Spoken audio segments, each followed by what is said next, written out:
रस्सी के पीछे खड़ा हूँ, रस्सी के बाहर नहीं बड़े होना यहाँ पे आगे आगे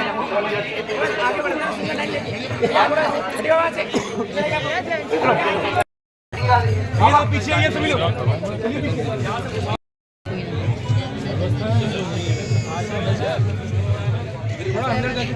भैया आप थोड़ा ये जगह छोड़ोगे, थोड़ा छोड़ोगे।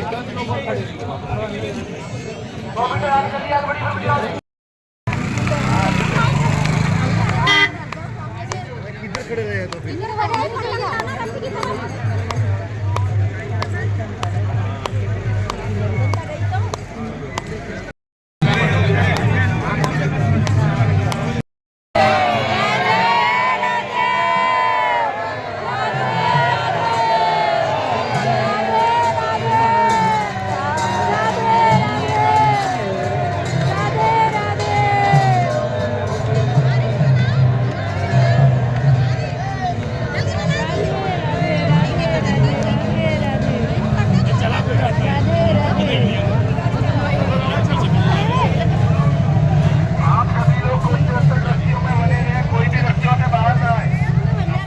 সবাইকে রাধে রাধে। তো আমার এই ব্লগে প্রথম দিকে বলার কিচ্ছু নেই, মানে আমি এতটাই ভাগ্যবান যে প্রেমানন্দ মহারাজের দর্শন করেছি, এর থেকে আর পাওয়ার আর চাওয়ার কিচ্ছু নেই।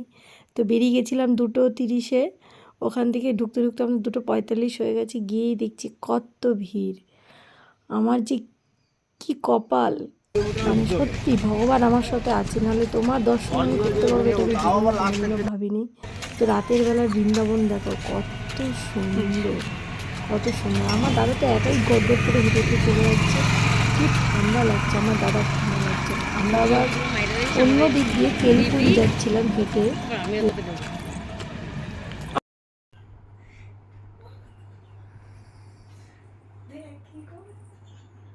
এদিকে আসো, চলে আসো। কি পড়েছো? লুঙ্গি পড়েছো বাবা? ই মা, হাত কোথায়?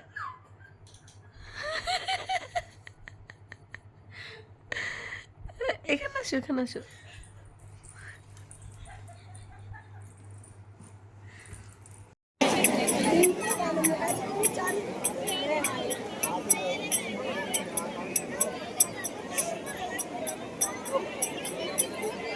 সেই বিখ্যাত সোনার 60 ফুট তালগাছের মন্দির। এই মন্দিরটি সম্পূর্ণ দক্ষিণ ভারতের তিরুপতি বালাজি মন্দির প্যাটার্নের মতনই করা হয়েছে। এই যেখানে তিরুপতি বালাজিতে স্বয়ং বিষ্ণুর পুজো করা হয়, তেমনই বৃন্দাবনে শ্রীকৃষ্ণ রূপে তাকে পুজো করা হয়। এত সুন্দর ঠাকুর, দেখলেই তুমি মুগ্ধ হয়ে যাবে। মনে হয় কোনো দিন তিরুপতি বালাজিতেও যেতে পারবো না, তাই বৃন্দাবনেই তার দর্শন করে ফেললাম। আর এখানে যে সোনার 60 ফুট তালগাছটি ছিল, এখানে দুটো ছিল, একটা তালগাছ ইংরেজরা নাকি চুরি করে নিয়ে চলে গেছে।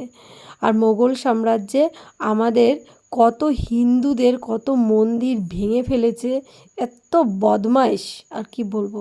তো যাই হোক, এই মন্দিরটা পুরো তিরুপতি বালাজির প্যাটার্নের কিছুটা আছে। তো এত সুন্দর, এখানে অনেক একটা কুণ্ড ছিল যেখানে স্বয়ং শ্রীকৃষ্ণ স্নান করতেন তার বন্ধু বান্ধব মানে সখী সখাদের নিয়ে। আর এখানে একটা বাজে ইনসিডেন্টস আমাদের সাথে হয়ে গেছে, দাদার ছেলেকে খুঁজে পাচ্ছিলাম না, 15 মিনিট পরে ওকে খুঁজে পেয়েছি, এতটাই ভয় পেয়ে গেছিলাম। তো রাধারানীর কৃপা ছিল তাই ওকে আমরা খুঁজে পেয়েছি। এত দুরন্ত আমার পুত্র। রাধে রাধে বলে, রাধে রাধে, রাধে রাধে, সম্পদ বলো রাধে রাধে। আর এখানে এত সুন্দর সুন্দর মন্দির আছে, যেই মন্দিরগুলোর নাম মাথায় মানে শুনেছি, দেখেছি, ভুলে যাচ্ছি। মানে এত মন্দির বৃন্দাবনের, সত্যি স্বয়ং শ্রীকৃষ্ণ এত লীলা করেছে। আর এই মন্দিরটা হলো রঙ্গনাথ মন্দির, এই মন্দিরটার নাম মনে আছে। এত সুন্দর ভেতরটা, প্রত্যেকটা মন্দিরের ভেতরে স্বয়ং শ্রীকৃষ্ণ রাধারানী বলে জীবন্ত হয়ে রয়েছে, এত সুন্দর লাগছে। আর রঙ্গনাথ মন্দিরের একটা হিস্ট্রি আছে, এখানে শুনছিলাম যে ওখানে নাকি রাতের বেলায় রাধারানী নৃত্য করে, সকালবেলায় নাকি ফুল ছড়িয়ে পড়ে থাকে। আর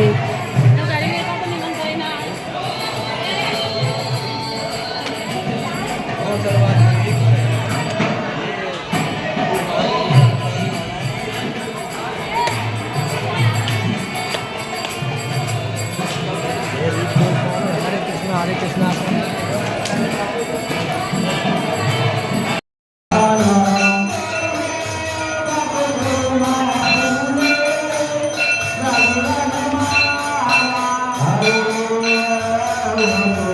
গোবর্ধন পর্বতে একবার পরিক্রমা করে যেই পুণ্য অর্জন করা যায়, ঠিক তেমনই এই মন্দিরে 7বার পরিক্রমা করার পরে সেই পুণ্য অর্জন করা যায়। তো আমি তো করেই ফেলেছি।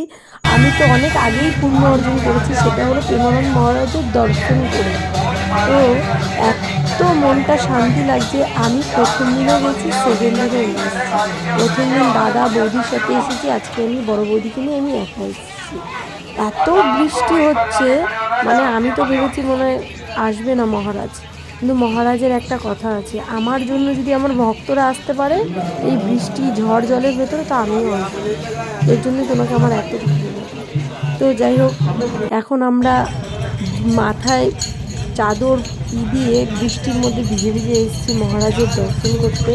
এতটাই ভালো লাগছে, তোমরা দেখো মহারাজ। और पीछे जाइए।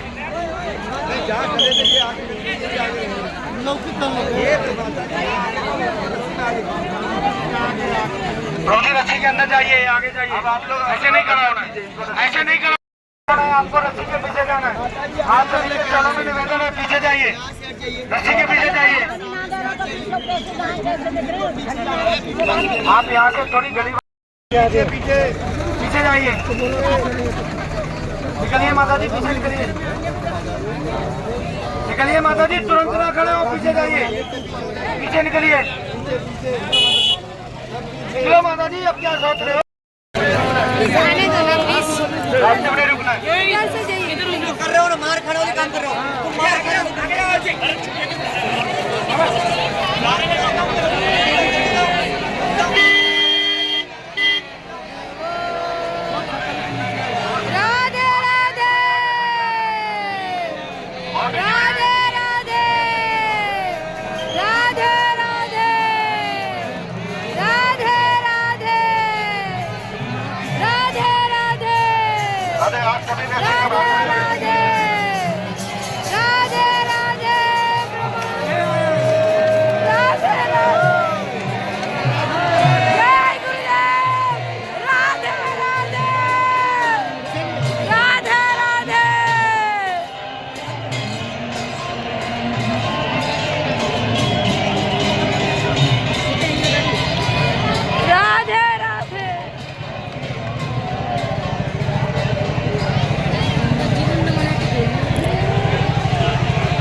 মাত্র 3 দিনের জন্য আমি বৃন্দাবন এসেছি শুধু রাধারানীর কৃপায়। আর একটা ভগবানের কৃপা আছে, সেটা হলো মহারাজের। আমি মহারাজের যখন শরীর খারাপ ছিল প্রচুর কান্নাকাটি করেছি যে ওনাকে সুস্থ করে দাও। আমি কি এতটাই অধম যে ওনার আমি একবার দর্শন করতে পারবো না? এই একটা মনের মধ্যে খুব কষ্ট ছিল।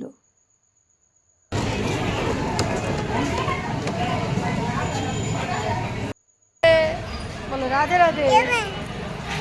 তো ঠাকুরের কৃপায় ওনার দর্শন আমি খুব ভালো মতন করেছি। আজকের দিনটা খুবই কষ্টর, সেটা হলো বৃন্দাবন ছেড়ে আমাকে বাড়ি যেতে হবে, বাড়ি যাওয়ার উদ্দেশ্যে। তো বিকেলে সন্ধ্যের দিকে আমার ট্রেন ছিল, তো বেরিয়ে পড়েছি। হোটেলে গিয়ে ফ্রেশ হয়ে ছেলেকে খাইয়ে এই যে বেরিয়ে পড়েছি বাড়ি যাওয়ার উদ্দেশ্যে। এই যে দাদার মেয়েটা কান্না করছে, বড় বৌদি, সেজে বৌদি, সবার মনটা খারাপ। আমারও খুব মনটা খারাপ যে চলে যাব। আর 2 দিন থাকতে পারলে হয়তো মনটা ভালো লাগতো। তো যাই হোক, আবার যদি রাধারানী চায় আমি ঠিক রাধারানীর কাছে যাব। এটা আমার বিশ্বাস যে আমি আবার বৃন্দাবন আসতে পারবো। আমার মনটা বৃন্দাবনেই পড়ে রইল। খুব কষ্ট হচ্ছে, বাড়ি যেতে ইচ্ছা করছে না, কিন্তু বাড়ি যেতে হবে যেহেতু আমার দাদা বাড়িতে আছে। আমার মায়ের মনটা খুবই খারাপ। খুবই কষ্ট, দাদাকে রেখে এসছে, আমারও খুব খারাপ লাগছে। তো সেই কারণেই বাড়ি আরও তাড়াতাড়ি আমাদের যাওয়া। এতটাই টেনশন হচ্ছিল, যেহেতু এসিতে টিকিট পাইনি, স্লিপারে যেতে হচ্ছে, এতটাই ভয় লাগছিল ছেলে নিয়ে কী করে যাবো। তো রাধারানী চাইলে সব হবে। সেটা হলো কি হবে, চারোদিকে যে মানুষগুলো ছিল সবাই খুব ভালো ছিল, আমার ছেলেকে প্রচুর কেয়ার করেছে, সবাই ভীষণ ভালোবেসেছে। দাদা বলেছিল ফ্লাইটের টিকিট করে দিয়ে তুই চলে যা, আমি না অতগুলো টাকা দিয়ে যাওয়ার দরকার নেই। কিন্তু এই স্লিপারে এসছে, এই আশেপাশে যারা ছিল ভীষণ ভালো ছিল, মানে ভীষণ, আমার ছেলেকে ভীষণ ভালোবেসেছে। তো ওই ভয়টা মন থেকে দূর হয়ে গেছে। তো যাই হোক, আমার বৃন্দাবনের ব্লগটা তোমাদের কেমন লেগেছে অবশ্যই কমেন্ট করে জানাবে। ছেলের জন্য বাদবাকি আর কোনো ভিডিও আমি করতে পারিনি। তো ভিডিওটা ভালো লাগলে লাইক কমেন্ট শেয়ার করে দিও। আর বৃন্দাবন রাধারানী চাইলে আমি আবার যাব।